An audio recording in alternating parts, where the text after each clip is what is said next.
Helis Pajuste, Eesti meister, palju õnne, räägi meile oma tänasest mängust. Ja aitäh kõigepealt. Tänane mäng oli kaua planeeritud mäng selles mõttes, et ma teadsin, mida Kätlini vastu teha.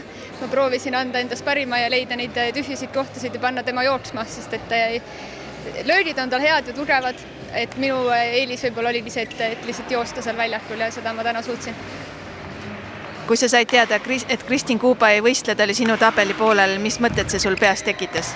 Ja kolmapäeva õhtul ma selle avastasin, et see väike närv tuli sisse, sest et oli ikkagi nagu plaan oli see, et saaks Kristini vastu mängida ja see oli väga kurb, et ta pidi nagu ära jätma selle, et selles mõttes, et siis tuli natuke rohkem seda võidu lootust ja ootust, et peaks mängima head mängu.